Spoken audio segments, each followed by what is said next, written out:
regarding the abortion issue. And the evangelicals against the abortion issue. But I could feel you on abortion. I could feel you on a fetus if you supported 5-year-olds.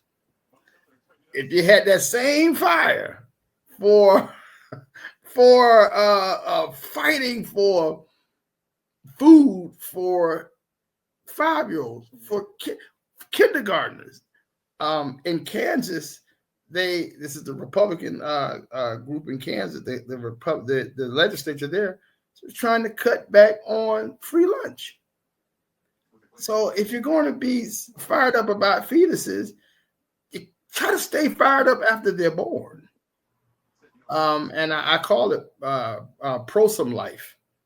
If you say it real slow, is you pro some life. You're not wholesome, pro some. You're pro some life, not all life, because you still hadn't spoken up on police brutality. So you're not pro that life. You're not. You'll call for an execution in a minute. You'll call for wars. You want to go now. They want to attack Iran. They blew up Iraq. You all, but the fetuses. No, that's what we got. The unborn. Well, how about something for the born? And so, your walk with God, we're supposed to be peculiar people. If we act like everybody else and we do everything like everybody else, what is the point? And they have this thing they call, Joe, he's a God-fearing man. You can't be God-fearing until you're God-knowing. If you're not knowing, you're not God. How can you fear God if you don't even know him? You don't even know him. You don't even know him. You don't even know what he requires. You still think God is red, white, and blue. Like God didn't come into being until America came on the scene. Now God can finally be himself. You don't even know God, let alone, because you would have been restrained by some things. You would have stayed out of them slave quarters. You would have not owned other people. You would not have whipped these people. You would not support police brutality. You would not support cutting back on food for the hungry. You would not support cutting back on shelter for the homeless. At some point, you got to start being a believer. You have to start being somebody that's a child of God. Have some of those attributes. I hadn't seen it yet. And when I say that, a lot of times people say, well, because he's a Democrat.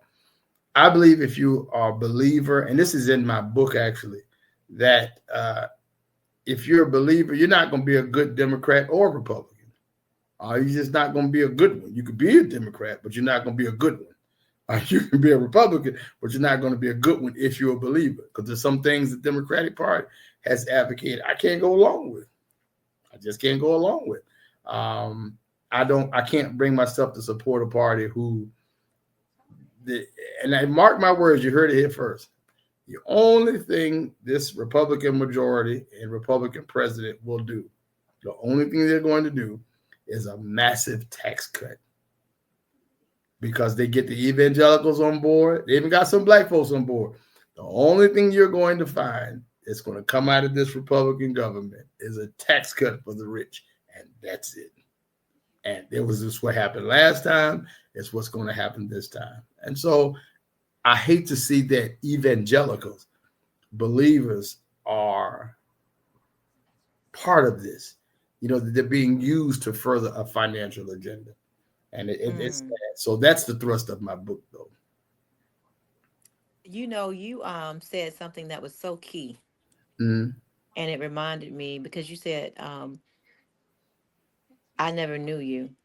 And the way that you just illustrated it so profoundly, it brought an epiphany to me. And I remember Jeremiah 1:5, because you said, not only do I not know you, never means I don't know your parents. I don't know your grandparents. Because and that is so true, because Jeremiah 1:5 talks about that. It says, while you were yet in your mother's womb, before I formed you in your mother's womb, Mm-hmm. I knew you. Mm-hmm. Right. And before you came forth out of the womb, I sanctified you. Mm-hmm. And Yeah. I ordained you a prophet unto the nations. Mm-hmm. Yeah. So if he didn't know, them, whoever they are, that he Mhm. doesn't know, okay, Right. if he doesn't know them, then he did not sanctify them. He didn't set them aside, okay, And that's why they act the way they act. and But go ahead. he did not send them anywhere. They just went. They just went. And build the most beautiful temples, beautiful campuses, beautiful. And then that's why they can go into these beautiful, immaculate temples, cathedrals, beautiful. And then you have the American flag and the Christian flag. And then you got the battle hymn of the Republic playing. And you look on the screens in the back and you got jets flying by. And what do jets have to do with Jesus? And My Lord. and when you hear, I never knew you, it makes sense. No, it's not that I forgot you. It's that I never knew you. Never knew you. Never knew you. All that you've been doing all these years, and all the temples you bought, and all the hymns, and all the beautiful robes, and all the little, you do the little feedings and whatnot. He says, I never knew you. Why? Mm. It's because what you're doing is antithetical to what I taught, what I died for. What you're doing, you cannot find a true interpretation to back up how you live. And how I believe this, and if I'm wrong, y'all pray for me. I believe that black folks gonna cause more white folks to miss glory because they can't get past that racism.